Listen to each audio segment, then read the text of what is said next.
honest to God, from the moment I met Niko, there has never been a shortage of fucking words. So let's just try to keep this thing within an hour. And Griff, there's never been a shortage of opinion. No, So I like that. I don't think it's a bad thing. No, you're like, so there's certain people that if I feel strongly about something, I'm gonna let my opinion be known about it. But Griff is a person that he will disagree with his whole entire heart that you are wrong, but will not be super personally hurt about it, but will debate as to why he feels right. And I think that makes a huge difference to somebody, because if you don't, if you're willing to, so most people when they feel strongly about something and somebody questions that, they shut down, don't want to talk about it, and say, whatever, like, this is the way I feel. And Griff will argue it and actually have a productive conversation. That's what matters more. Well, I feel like Niko's pretty much the same way, but we're definitely in a small minority where you should start this off, because this will be really good to just throw on a podcast too, I think. So why don't you, Nick, start us off so that we can. Yo. Welcome back to another episode of the Nyc Griff Show. Today is February 19th, 2022. It is 2:06 p.m. Central Time. We are juiced to have another guest on today. We have got Niko Culnan. We talked a little bit about it in the very end of our last episode. If you haven't listened to that one, go check it out. But today we've got Niko Culnan on, one of our good friends from the University of Albany, one of my best friends. Griff, I can't speak for you, but we're going to get into this puppy. So first of all, before we really get into the meat and potatoes here. So as you guys know, I want to say Nick and Griff. Griff and Nick. Griff and I, we got connected at the University of Albany. We were both quarterbacks and teammates there at the University of Albany. And Niko was actually also one of our teammates. He was our center there. And he and I actually got to have a full year of a relationship and full friendship, before Griff and I got to meet. But here we are. We're all real good friends. We've got to play together on a sports team. We've got a lot of good experiences as far as ups and downs together. Typically, Niko, we like to start off and do a market check. We've already done one today, but I'm going to pull this up here just so that we can get to the meat here of what we're talking about. Niko, what do you think here over the past week, looking at the S&P 500 and looking at Bitcoin over the past week? What do you think? What do you think about these markets? You got any thoughts? People want cash right now. People want cash. Fair enough. People are scared of being in the market right now. That is the truth. There's a lot of uncertainty out there. 100%. It's a good perspective. Absolutely. Yeah, it's I would still say it's interesting because, Niko, I don't know if you've listened to our show or not, but I literally say one Bitcoin is one Bitcoin. But I've said it every episode. I saw a tweet. I said this earlier this morning. I saw a tweet though that said you only hear the one Bitcoin is one Bitcoin when it's going down. You don't ever hear that. You don't ever hear that shit when it's going up, because the majority of people, even the majority of people that are holding Bitcoin right now, aren't really Bitcoiners. They're like short-term investors, or even maybe like they're just investing. Like they don't really do the work either. But you only hear one Bitcoin is one Bitcoin when it goes down. But you could say that. You could say that about everything, every investment. Though, at the end of the day, people only care when it's going up. Everything's speculative when it's going down, but everything's the next sure thing when everything's going up. Hey, shit's going down, and it's like it'll be all right. It'll come back. We're not worried about this. And then it's coming up, and everybody's like, "Yeah, I told you. I knew it was coming up. I told you." And you're like, right. And so here's something that I would ask, actually, now thinking about it, right? So you have the NASDAQ and the Dow Jones. You have all of these different financial markets, right? And I'm not well versed enough in like all kinds of markets to speak about every single one. But for like the S&P 500, like America's top 500 companies, things like that, Niko, and we can jump right into it. Where do you see like crypto, Bitcoin in your mind? Where is crypto the S&P 500 of the internet, like global? You know what I'm saying? Because if it is on the internet, technically speaking, you're building something for the world, not just your country. if you build a company in America, it is regional. You know what I'm saying? Like some companies can only succeed in the Midwest. That's why they don't make it across the entire United States. In-N-Out is only in California because they don't feel like they can produce the same quality in each state, so they don't move. The internet's different. If you have a product on the internet, it's on the internet, and anybody in the world can access it and pretty much make it their own. So, Niko, what do you think? Where is it going? Like, that's like, I have my thoughts, but like, I mean, I'd like to hear yours on where you think the crypto market's going, where the S&P is going. Will crypto join the S&P? Will like Ethereum be an S&P stock? Like, do you know what I'm saying? Like, will it be a publicly traded company? And if so, doesn't that kind of expose what Ethereum is? Now that's an interesting idea. Ethereum, the company, and Ether, the coin. Yep. Ethereum, the company, issue stock, common stock, right, in an equity sense on the market and become public, and have its own coin. That's kind of interesting. It is, and I think when you look at the S&P, it's funny that you say, like, if you look at the general use of the S&P, it's kind of what Bitcoin has been in the crypto space for the last 10 years. It's been the leader of everything. So when have you guys seen that graphic where it showed like the top 10 coins, and it's like most of those coins make absolutely no sense? Like you've never heard of most of them on there. I don't even think Ethereum was on that group. But it's funny what you say about Ethereum, the basis of it, how it originally started. Like, you can even see now there's still ETH Classic is still traded. ETH Classic is how it started. And you've heard the story about how Ethereum started. They basically got robbed of all of their money. So that's why ETH is technically the second rendition of it. When they say ETH 2.0, it's kind of the third edition of But Ethereum. where do you feel like Ethereum's going to be? I mean, like, can it be publicly traded? Like, I'm just confused on like what it is. What is it really going to do? Is there really a need for any, like, because as my stance is, there's really no need for any of these cryptos to have their own token. You might as well just put them on the S&P 500 and trade them, like, or make them securities officially, or because they are. Do you know what I'm saying? Because the blockchain technology that they offer is their service, though. Yes, that's what the second. And right, what's the point of their service? And I'm saying, and that's a fair question. Yeah. Yep. Yeah, like, what is the point? And what are they going to, like, what is going to happen to them over the next 10 years? Because I feel like as an investor in any of these digital assets, right? If you're going to invest into any of them, you do have to ask the long-term question, because that's really what the upside is here. You can't, if you have a high time preference and you're trading day in and day out, you're going to get screwed eventually. 100%. It depends. Right. So you see in crypto, the biggest return you ever are going to get is meme coins. Is what it is. It's, you see these massive pumps after the initial offering. Every time they IPO, they go ballistic. Yeah, so get smushed by regulation, I feel like, here. Yes, they're definitely, meme coins are going to be regulated. You have to. There's too much money flowing in and out of it, and the government isn't touching any of it, and they're not happy about it. Have you ever seen the conversation between Raoul Pal and Michael Saylor, where Raoul Pal was basically like, I only have like 1% in Bitcoin.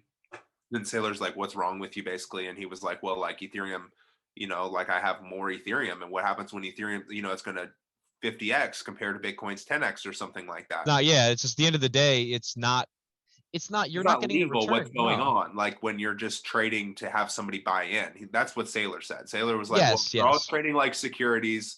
If you start any kind of company and you started off by saying, hey, celebrity, we'll give you X amount of shares in our company to promote the fuck out of it, and you know what you do with those shares, it's all up to you, really. You see that more with NFTs. What you want. You can hold it, you cannot hold it, you can believe in us, you cannot believe in us. You just get a fuck ton of shares. Just pump it. It's securities fraud, because they don't actually know anything about. There is no company.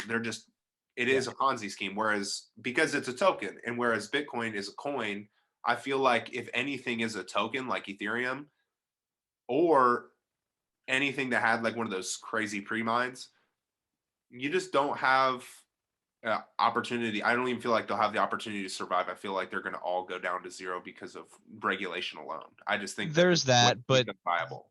You see regulation. You could see Bitcoin going down to zero. I mean, regulation can destroy anything.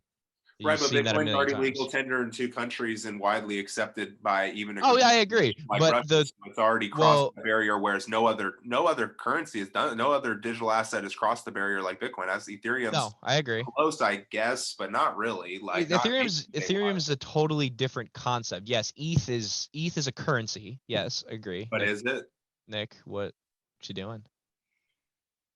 Quick thought for you to add on to that, right? The regulation pieces. Got a question. The regulation pieces. Here was an interesting thought, and I'd like to hear you guys' opinions on it. But the trucker convoy in Canada, right? Trudeau is like freezing bank accounts, freezing monetary funds from citizens.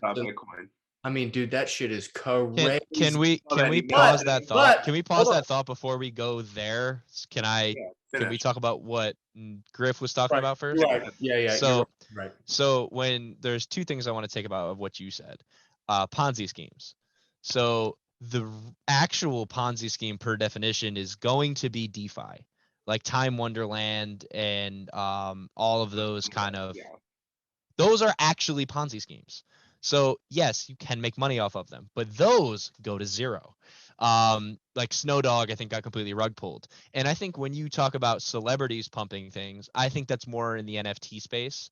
I think that's more obvious because anybody can make an NFT. Anybody can do that. It's more people believe in the project. But at the end of the day, you're the one putting your money in. It's just like if Griff, if you came up to me and said, "Hey, I got this piece of artwork. It's worth $1,000," and I go, "Cool, I'm gonna buy it." And then I go to Nick and say, "Hey Nick, I bought this for $1,000. It's definitely gonna be worth more. You should buy it for $1,010." And Nick's like, "Oh shit, all right, cool, I'll buy it."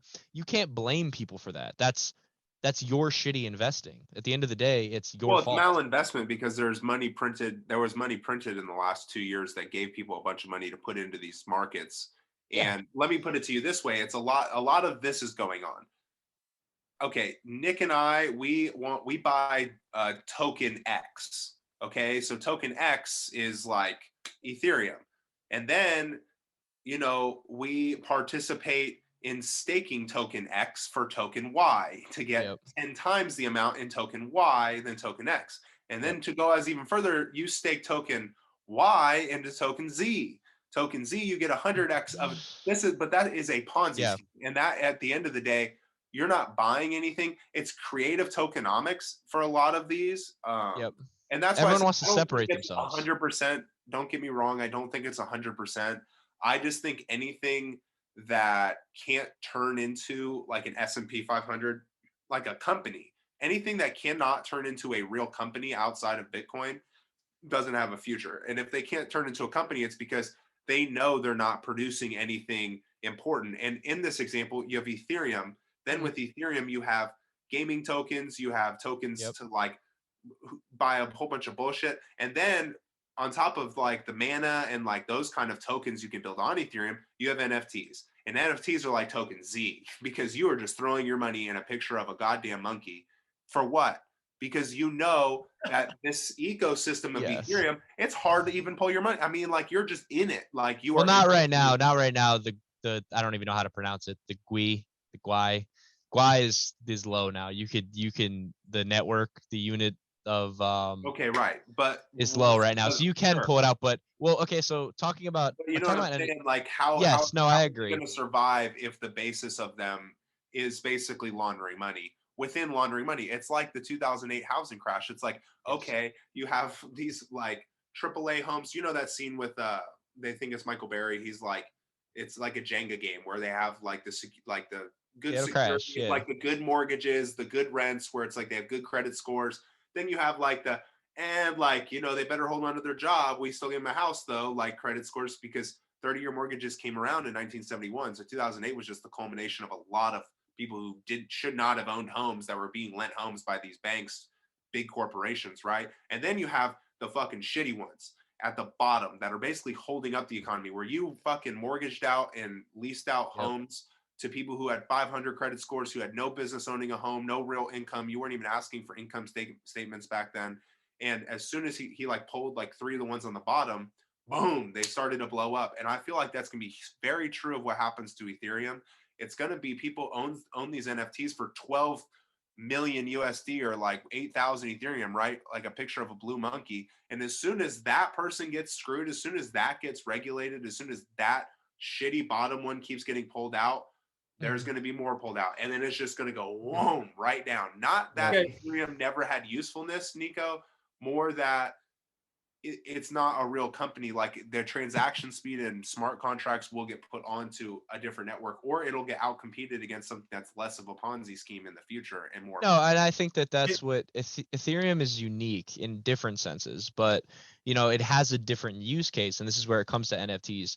Non-fungible tokens are more useful for things. Okay, Nico, let me pause. Before you get to that, can you talk just a little bit to what your time horizon is with these types of investments? Because Griff and I were talking a little bit earlier about us being Bitcoin maximalist, right? And that means one thing for our investment strategy, whereas somebody that's maybe not a Bitcoin maximalist has a little bit of a different strategy. So could you talk a little bit to maybe what your, just like a real quick, like 1 minute, like what's your overview of the investment world right now, as far as equities, real estate, crypto, the whole thing? What is kind of like a general overview of what your perspective is?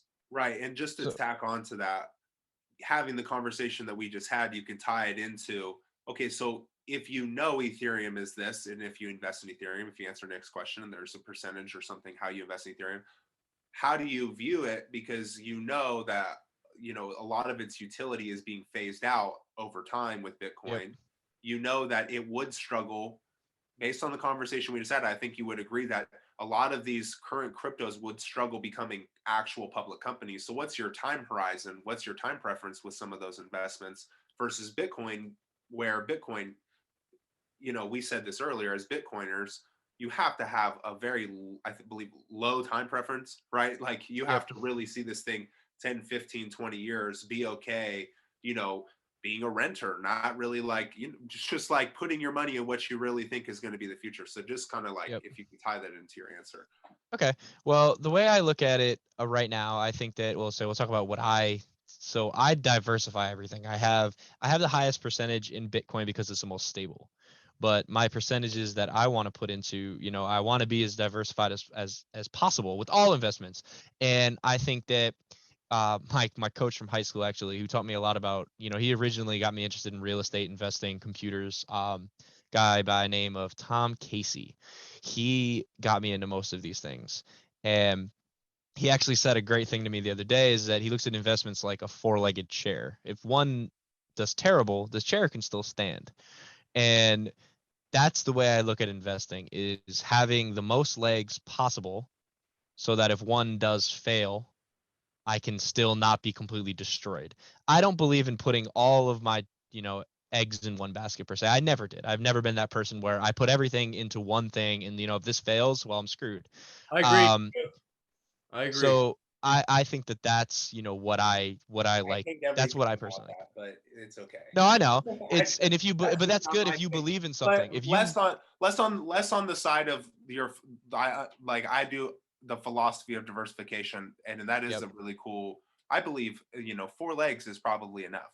3 is probably fine. You know what I'm saying? You stack like a triangle. It's just it's just the saying is yes. But what are your percentages? Where like if they're all like, what are they competing for? What's the market here in 10 years? Like where what is Ethereum percentage wise to your Bitcoin? Like those kinds of things. So even Ethereum is at the end of the day, crypto's here to make money.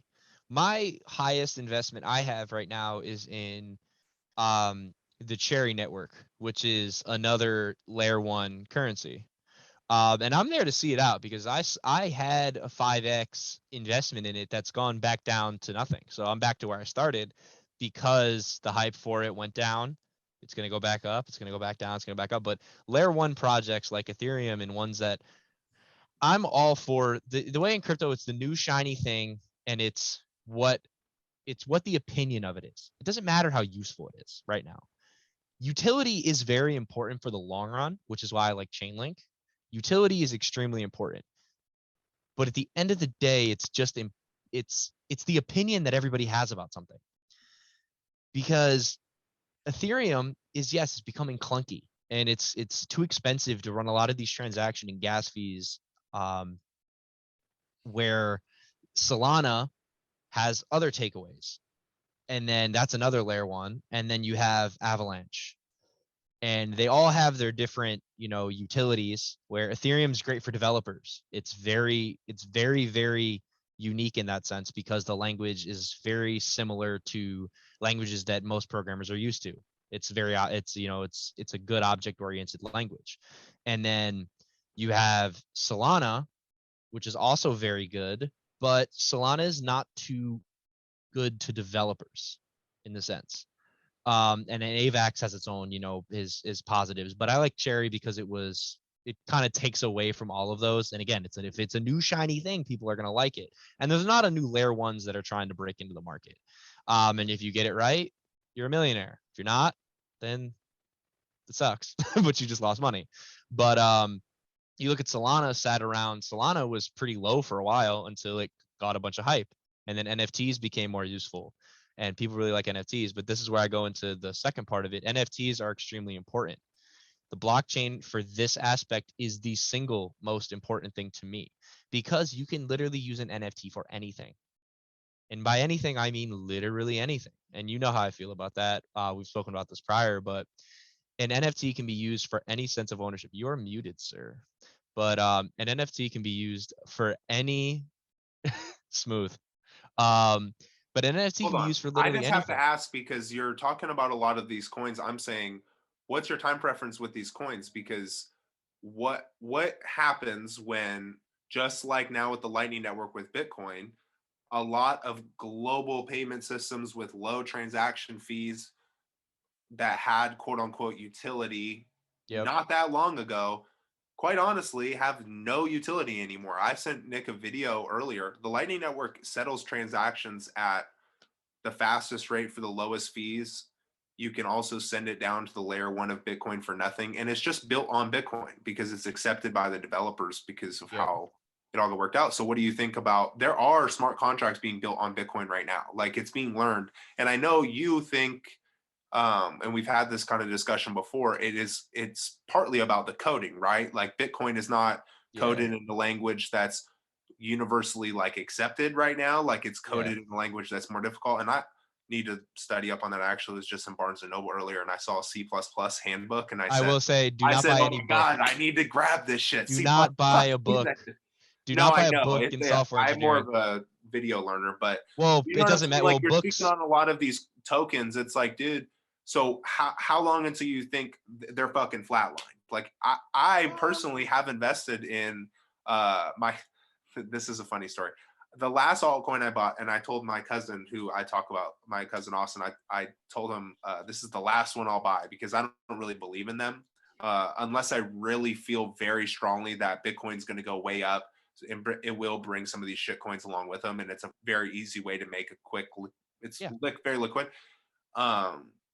But I invested in Let's Go Brandon because of him. And it literally, like, I put like $100 in it or something. And I literally, you know why I felt bad about it? Because I was like, you could only buy it on the Coinbase wallet.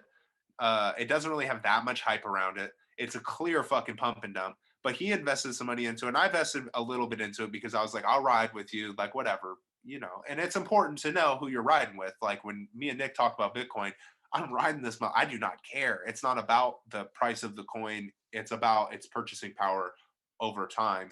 And if that so happens to be worth more in USD over time, then great. But I just believe its purchasing power is going to go through the roof over the next 10 to 15 years. But Let's Go right now, like it was like $200 or something like that. Got to be honest, I don't know. It's at 63 cents.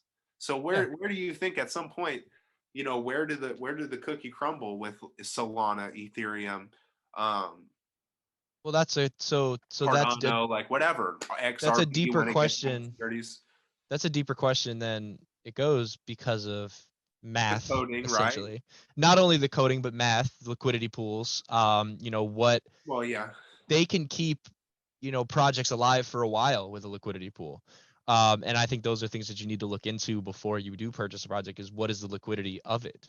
And like I said, they can What does that mean? keep them What do you mean alive. liquidity pool? I don't understand. So a liquidity pool is basically what is locked. So developers can't pull it. It's in a They specific sign wallet. contracts or something? How do they? Yes. So a liquidity pool is something that everybody can see and everybody has access to. It'll be specific addresses in a project.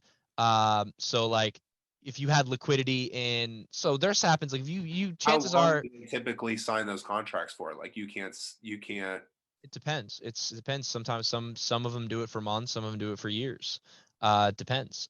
Depends what the developers put into it and what people to get more people to believe in it. Obviously, the longer liquidity pool, the longer people are in on it. What I like about Cherry is that it is. This just makes a good example of it as to why I like it, but because I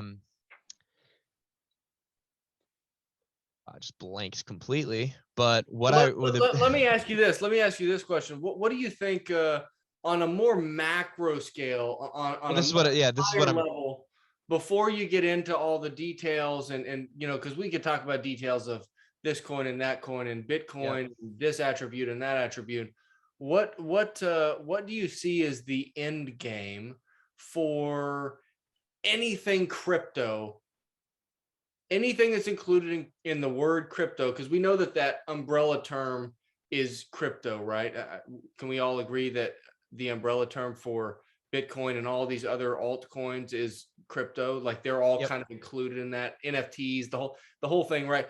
Crypto space. I think the funniest thing about that shit, Nick, is that they'll go, "Oh, Web3, oh, it's crypto, oh, all it's in meta." Like they do all these different names for shit coins. It's fucking hilarious. No, well, so yeah, people.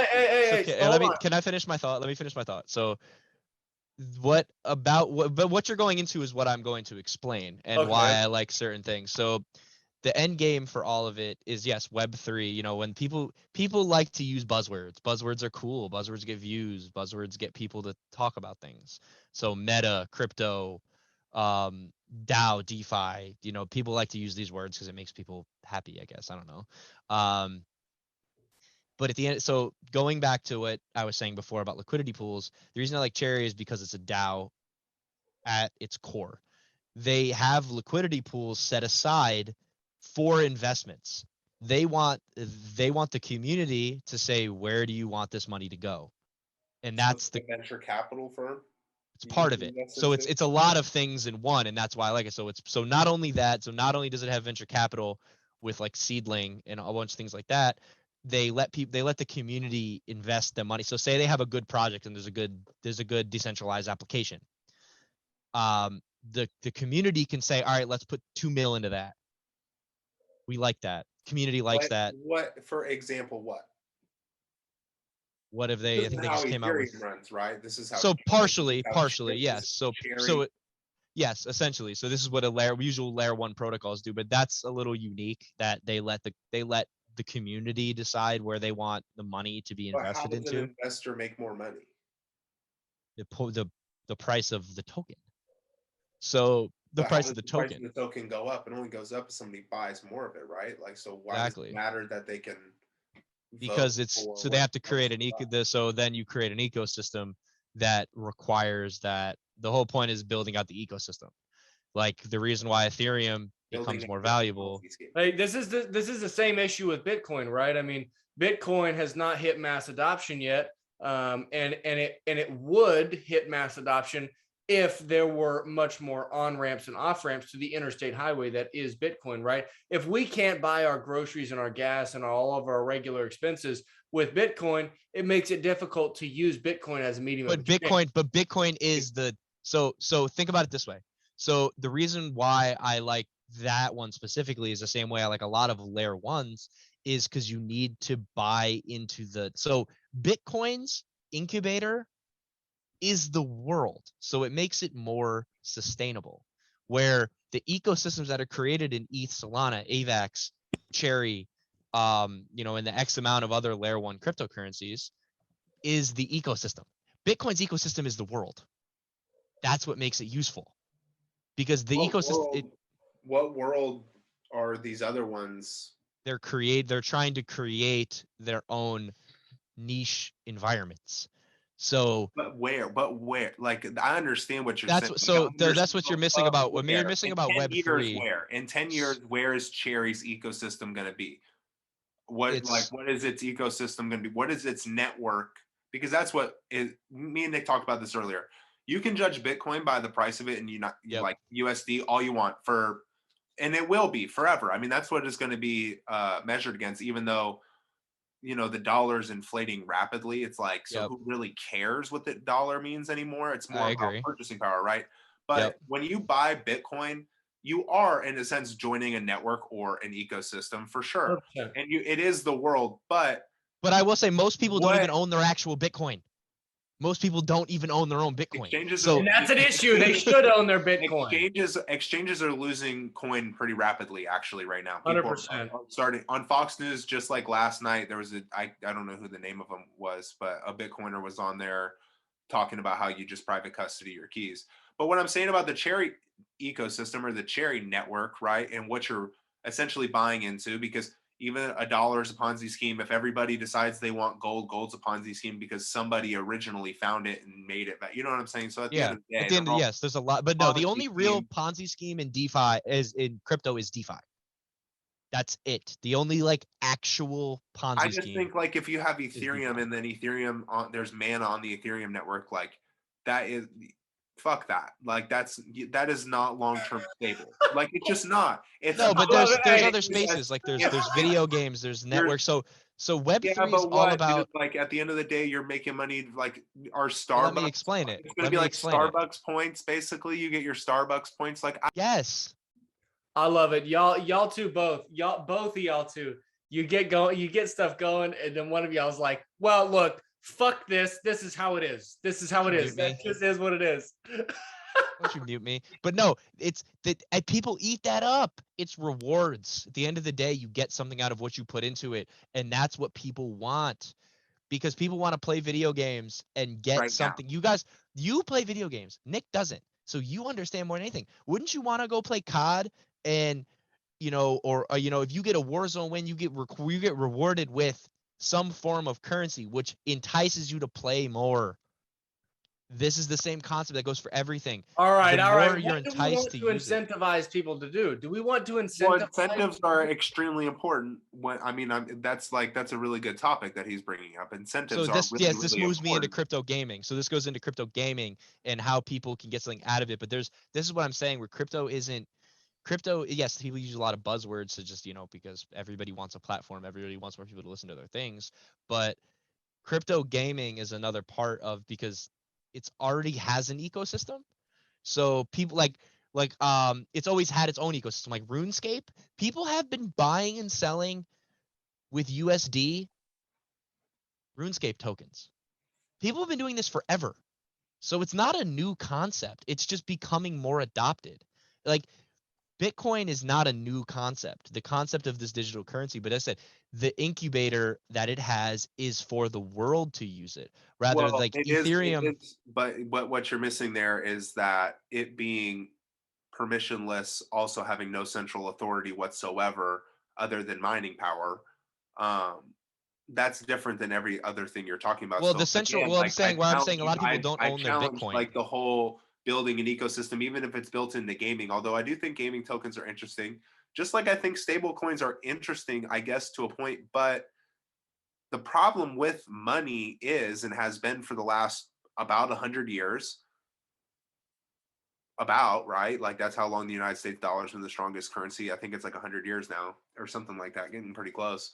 The problem is the central authority. The problem is collusion. The problem is malinvestment. The problem is the banking system. The problem is we all agree on that, right?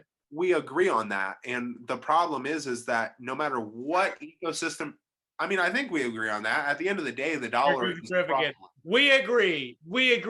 I think anybody who's invested into any form of different currency other than the US dollar, because let's be honest, anybody could build a company. Like Call of Duty tomorrow could be like, okay, you get a Warzone win, here's 15 cents. Like, or you have to buy into playing the games. It's called gambling. Yes, but that's what they used to do with so Griff, actually, Nick, you There's have nothing no wrong with idea. gambling, though. You're gonna have no idea what I'm talking about. But like Griff, you remember Black Ops 2 when they would do or I maybe it might played have been Black original Ops Black 2, Ops. all right. So Black Ops, when you would do the wager matches. Yes, I know what you're talking about. When the original Black Ops, so wager matches, so that there's an ecosystem for that. But then you look at Madden and EA have been robbing children for years with Ultimate Team. Like they get their parents' credit cards and they gamble for packs, but somehow there's a loophole that it's legally not gambling. So that brings me to another point. But back at what you're saying about Bitcoin, the only problem, people will always try to find an angle. People always want to be the person in control. So whether it's because I pulled up the top wallets right now. So the top wallet right now, by a long shot, is an exchange, is Binance. The Binance Cold Wallet holds substantially, they hold 1% of all coins. 1.3 actually, and that is a lot if you think about it. So they hold so people talk about that billions of dollars that they stole, that those people stole years ago from robbing an exchange. You want to know what number 2 is? Another exchange. And then you want to know what number 4 is? Another Binance exchange, another Binance wallet. So Binance owns about 2% of all coins. That's just between their 2 wallets. And then OKEX has 2 huge wallets. But I'm saying people will always look for control in some form of either mining. So people look to control it with mining. People are going to look to control it with wallets. How much bigger can these companies get? So you talk about, can a company do it? Yes. So Binance is technically, they try to say it's a decentralized organization, but it's not. They'd be the only powerhouse that could Binance could be the single only coin that could become part on the NASDAQ. That's it. I don't think Ethereum could. Here's a thought for you. So I was mentioning this earlier. So with the trucker convoy in Canada, with all of the political stuff that's going on with Canada, with Trudeau, where homeboy is like freezing up accounts and seizing dollars from citizens, right? I mean, I'm not gonna get all the way into the details, but dude, that is so criminal. It is ridiculous. So here's my thought for you, right? I mean, they had initially started, people started sending them dollars with GoFundMe, and I think they were using a couple other crowd funding platforms. But let's think about the infrastructure of Bitcoin for a second here. So, Bitcoin as of right now is a great store of value, assuming that at some point in the future we do end up on a Bitcoin standard, because we can buy all the Bitcoin we want, but if at some point in the future nobody uses Bitcoin and it goes to zero, well, then it goes to zero and it's not worth anything. That is 100% a possibility. So if we're talking about the infrastructure of Bitcoin, and think about all these truckers and people that are wanting to send money to the truckers over in Canada. What are your thoughts on the exchanges being vulnerable to regulation, right? So Bitcoin itself and Bitcoin's core protocol cannot be regulated, right? That's only managed by the nodes that operate within the network, right? They choose what happens within the network, which is a great deal, and we can talk about that in more detail if you want.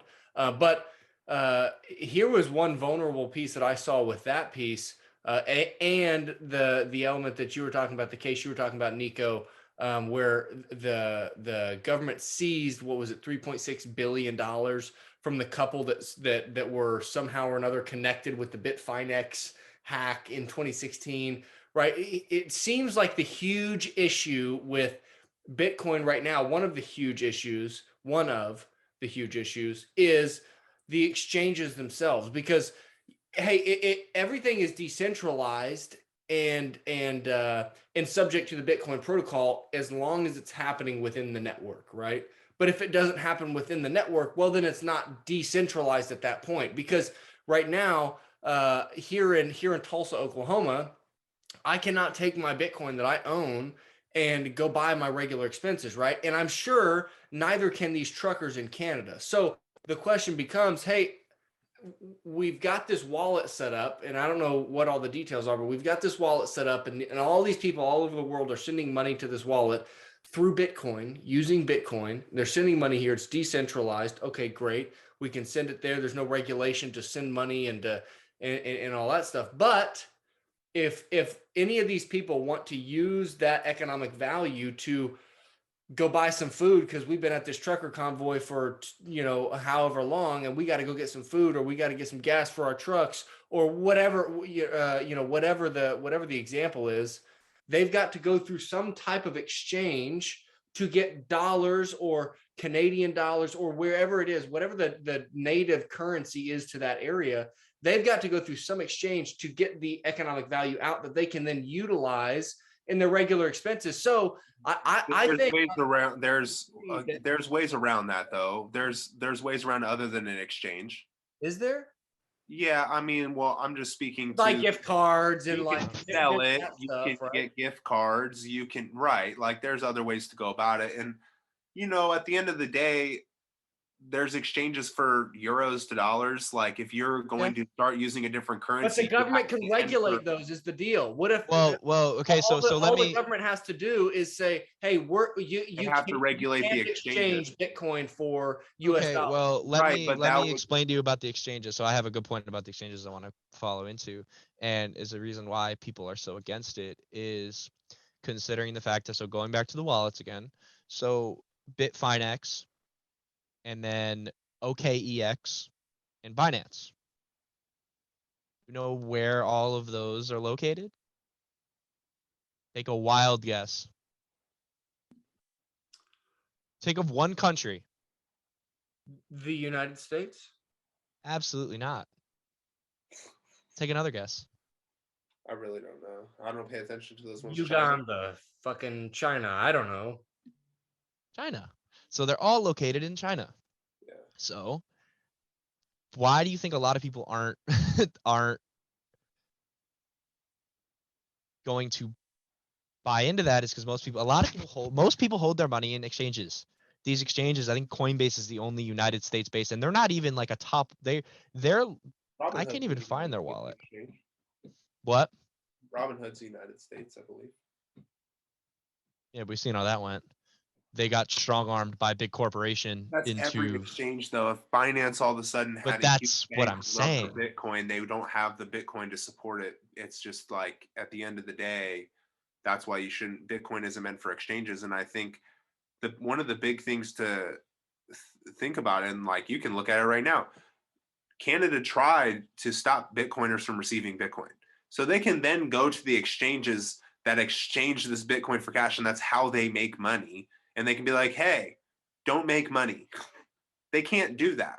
I think you really have to realize that it's much more difficult to regulate Bitcoin than it would be to regulate another exchange. I agree. No, but I agree. The exchanges are the so when you talk about that, the reason why people can't buy into the network, people are hesitant is because, like their whole problem, China's been trying to handle the situation of the fact of these exchanges and saying that Binance isn't allowed in the US. You didn't know that. Binance US, but it's not. That is not Binance.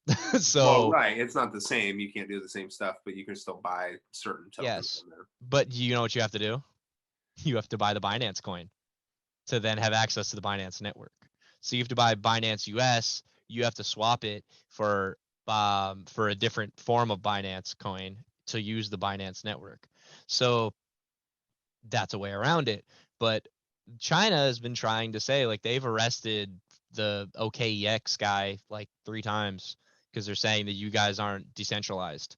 And if you're not decentralized, and I don't even think it's technically I don't think OKEX is based in Malta, but the guy who runs OKEX, or it might be, Is it OKEX? Yeah.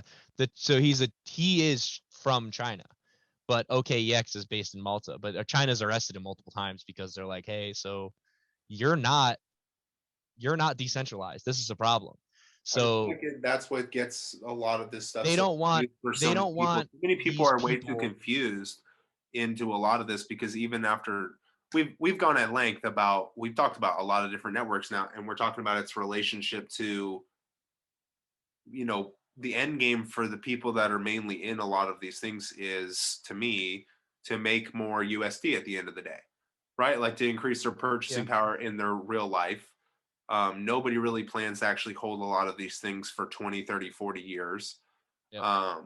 There is no, I don't feel like there is a long game for the vast majority of them, except for to try No. to grow their network. And to grow their network at a certain point, they have to be adopted by countries, and countries are going to have to, you're going to have to wait for the regulation. And so far, Bitcoin has done pretty well with regulators. Every other token has done very poorly with regulators. Okay. So I have a great point for you now. So why I think that smart contracts like Ethereum, Solana, one of those has to come out as the true winner because of the utility of it. What's a huge bottom line for every company is incidentals and fraud. That wastes a ton of money. So if you have smart contracts that can utilize in every facet of the world, concert tickets, event tickets, credit cards, plane tickets, identity, all of these things can be used on a smart chain network. What network will that be? Will it be Bitcoin? I don't know, but I'm saying is that's a huge aspect. Well, and I think that also ties into what you're saying because we've talked about before. The Bitcoin network operates on a different coding system than a lot of these altcoins. So developers have been more prone right now to building some of the cooler applications, some of the better smart contract applications onto like the Ethereum network, Solana network, because it's easier, one, from a coding standpoint, and two, you can get paid much faster there because you don't have to wait for all of the Bitcoin developers to be like, okay, we'll accept the transactions from this type of thing, because the Lightning Network does now give the ability to build decentralized apps. But at the end of the day, if you build an app onto the Lightning Network and you're exchanging your Bitcoin on there, you're exposing your Bitcoin address to that Lightning Network. And the developers, when you move those kinds of transactions onto the Bitcoin layer one, they will have to validate it at some point. And so you have to have liquidity. Which I feel like I do feel like that's kind of a good thing, because that means it'll regulate the decentralized apps that get built onto the Bitcoin network. It just means that it's going to be slower. I don't really think it necessarily means it won't happen. I just think it means it's going to be much slower. And that's why you speak on some of the coding, right? Like, I don't understand. Bitcoin's on C++. It's not. Bitcoin isn't necessarily C++. Whatever it is. I mean, I forgot what the name of it is, but it's not you. Like the biggest reason I like Cherry is because it's built on Rust, and Rust is becoming one of the biggest.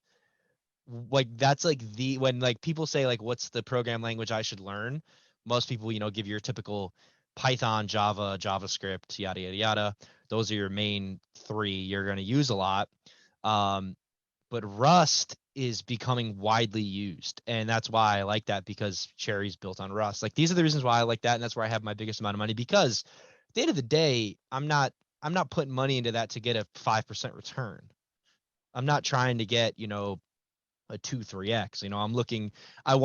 I'm hoping this becomes like a $300 per coin project where I'm becoming a millionaire off of this it. Cherry, because let's just extrapolate this one example, the Cherry network that we talked about. Yes, this is hold what hold on, pause. So for context, Griff and I at some level agree with most of this. Bitcoin is supposed to be money.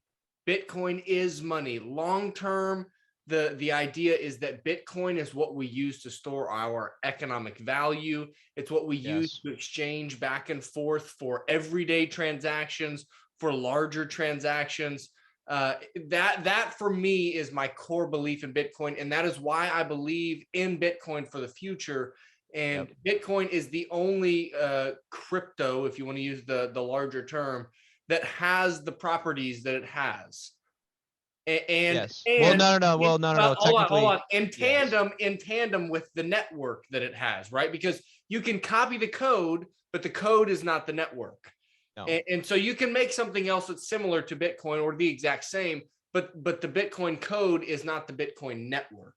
Yes. So the network is important. That's the end goal, is that Bitcoin is money. I really think that the main question is what is like the end goal for these companies, right? I mean, sure, we could talk the shorter game and the shorter possibilities of appreciation and value, and I'm going to put X amount of dollars here, and it's going to end up being X amount, much larger, whatever it is. But what in your mind, what do you think the end game of some of these? The end game of crypto. So the end game of crypto is definitely going to be what I've talked about before, the buzzword of know what Web3 means, but they say it all the time. Web3 is just the ownership of your information, of your stuff. So Web2, you kind of saw a little bit of that with ownership, but you don't have ownership of your information. And that's why companies, like Google. So this brings me to another question. Another question I have for you should be an easy answer. What are the biggest companies you can think of right now? There's 3 that usually come to mind. Apple, Amazon, Google, Facebook. And all of those. Procter & Gamble, Johnson & Johnson. So, yes. But so mainly looking at Google, Microsoft, and Amazon, their biggest moneymaker is going to be file storage. But you don't own it. So this is what the thing is, though, I like about, like Filecoin, and, this is another part of, Cherry, and why, like, I know I'm using Cherry a lot as an example because it's the reason why I like crypto. And Cherry could blow. It could be terrible in 2 years, a year. It could be terrible tomorrow. It could fall apart. But the thing that got me interested in it originally was the file storage aspect, because some of the biggest companies that are handling your files are going to be AWS, are going to be Snowflake. These huge data lakes, this is what makes money. Google's data, like Azure, like these things make money. File storage makes money. More information, like you look at the amount of information on the internet, it goes at an exponential rate, and it's not going to stop. But personal file storage and decentralized file storage is so important. So important. That is really important. I don't know how the exact application of that works, but I think that's a huge, important element. So basically, the way decentralized file storage is going to work is people running nodes, and just those nodes, like, but that's where we've talked before with Bitcoin. If Bitcoin could have personal nodes, this would be that would be it. Like that's all you got. If you can get people to buy in off that. 100% bingo. But you know what I mean by that. Like, if it worked as in, like, how like kind of Helium works, and those kind of like those personal miners that everyone has in their house. File storage is huge, and that's what you look at the end of the day. Information is information. There's always going to be information, whether it's about crypto, whether it's about video. But so we'll use it as an example that a lot of other people would know is, you want to know why Vine failed? Vine was one of the most important things, one of the coolest things we had in high school, right? You want to know why Vine failed? It was 2 reasons. You can't monetize it. You are spending an ungodly amount of money in video storage. Storage is the thing that killed Vine. The adoption was there. TikTok took that core value of Vine and made money because they sell your information. Essentially, that's what they hold. So much information right now, and it's worth a lot to a lot of people. Considering I work in advertising, your personal information is worth a lot. Wow.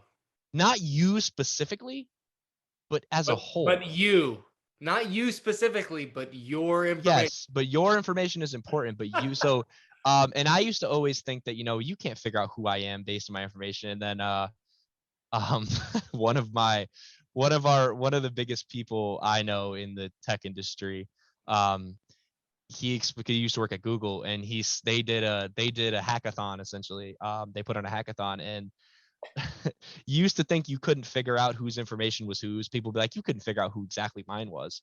And people that worked at Google said, yeah, we can. You want to know why? Because apparently, like, it was like an ungodly amount of percentages, but like 90 or 80% of people that they Google their own names. So when you Google your own name, it actually makes your information a whole lot easier to figure out, because they just look at who Googled their name and then they just, just follow the trail of cookies and see where you've been and what you do and what your interests are. But you can go on Google's advertising, like your personal Google account. You can look to see what Google knows about you. It's very easy. They know your age. They know what you like. They know your job. They know everything. So they already know what you like. Your information's there. It exists. It's easily obtainable.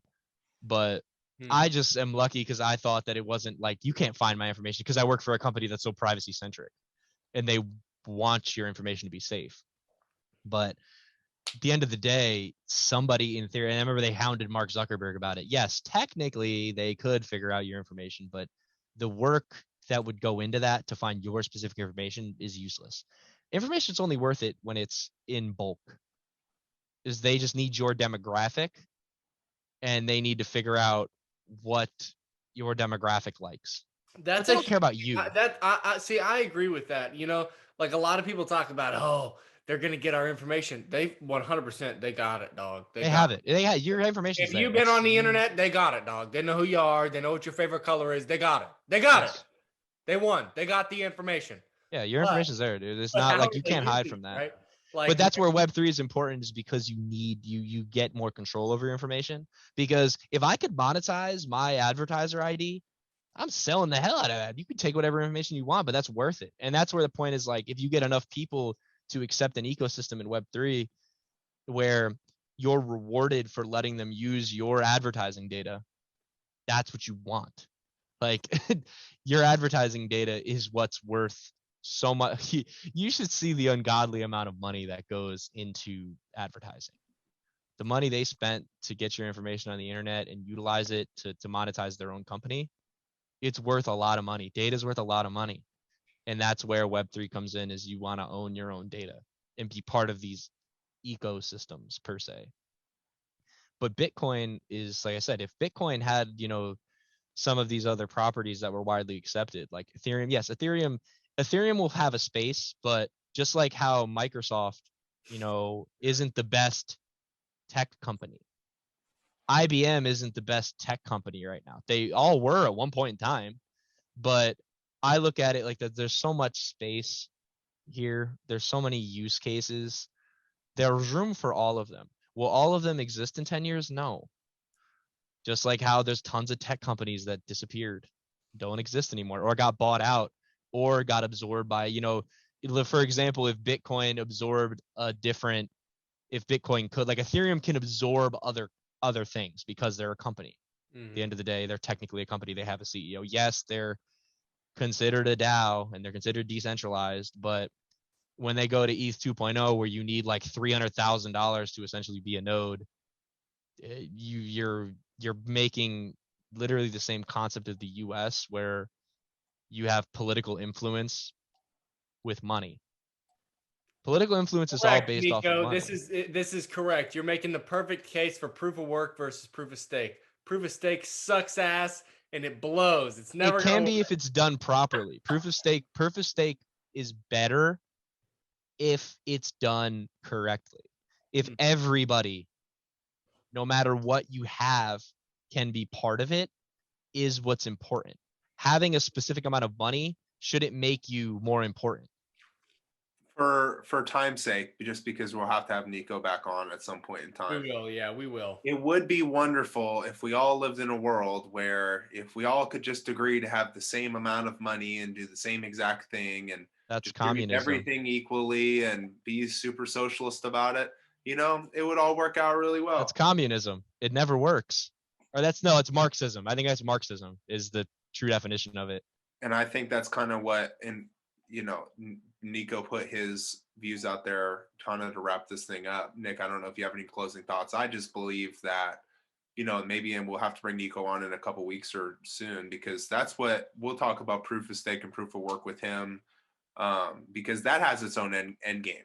I mean, everything within this ecosystem, just because it's really I think Jack Mahler said it right 2 weeks ago. There's nothing that's going to be more important than Bitcoin.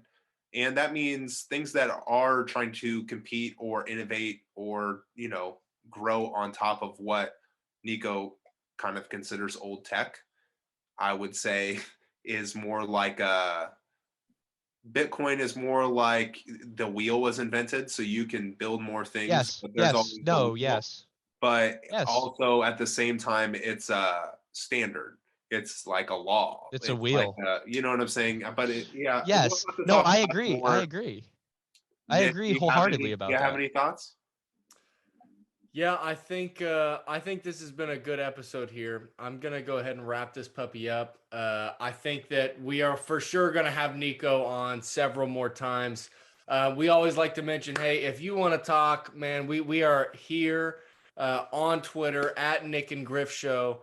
We would love to have some conversations. The the direct messages are always open. Niko, I don't know if you want people to find you any certain type of way. We're just happy to have you here as a personality. Nico's going to be our resident. He's like our weatherman for altcoins. He's going to be our resident. Weatherman for He's going to all. be our. He's going to be our resident altcoin guest. No, but It's important to keep track of these things and keep your ear to the ground, even as a Bitcoiner, because, hey, like I've said in the past, dude, if Dogecoin's going to go up fucking 80x, and Niko knows just because he knows a lot about how these ecosystems work, which is investable right now. Don't be dumb. Make more money and get more sats. That's all. That's all I'm trying to No, say. and yes, the closing thought I want to add is that there's room for all of these things. And yes, Bitcoin is unique because you can't copy it. It's like it's a standard. To get most coins, you need to use Bitcoin to swap to get another coin. So Bitcoin will always be the central, authority essentially for all cryptocurrencies. I have my preferences, everyone has their preferences, but there's room for every single one of these to exist. It just depends on how they're implemented and who implements them. But at the end of the day, everybody wants power. So the reason why this is going to be huge is that Bitcoin yes, people are going to fight for power with mining and liquidity pools with cold wallets and such, but these other spaces where like you have Ethereum, Solana, all these layer ones is the future, and that's Bitcoin will always be important to that. Just like yes, you said the wheel, yes, obviously that's very broad speaking, but it's true. It's always going to be needed. So even if it's slow and clunky and it doesn't work as, cool and as fast as everything else, everybody wants new and shiny. But at the end of the day, the reason why wheels haven't really changed. Tires have, but wheels haven't. So then you have rims. So these things, so this is what I'm saying is, yes, the wheel is obviously a useful invention, but then I can add upon it and add cooler things around it. The car, a train, planes have wheels. You know what I mean? Like there's so many things that you add to think, even though, yes, a plane's whole purpose is to fly, you still need wheels to land it. So that's a great example you make, is that Bitcoin will always be important in the crypto space, but where do these other who takes over the other parts of this space? The Lightning Network, but we'll save that for the next episode. All right. Well, we appreciate you coming on, Niko. You're one of my best friends. It was a fun time. We'll definitely have you on again here. It's always fun to get the fellas together. We've actually got a three-way group text on iMessage where we get to talk about all kinds of fun stuff. So it's fun to kind of bring this together in a podcast form and put it out to the world. So Niko, we appreciate you a ton for coming on with us, hanging out. We'll have you on here in the future. Again, hit us on Twitter. The DMs are always open. We're happy to have conversations with people. It's at Nyc and A&D, spelled out, Nyc and Griff Show on Twitter. You can also see us on nycandgriffshow.com. That'll shoot you directly to our Twitter, I believe. So come hang out. We're happy to talk about Bitcoin. We're happy to talk about crypto in general. And thank you for listening to another episode of the Nyc and Griff Show.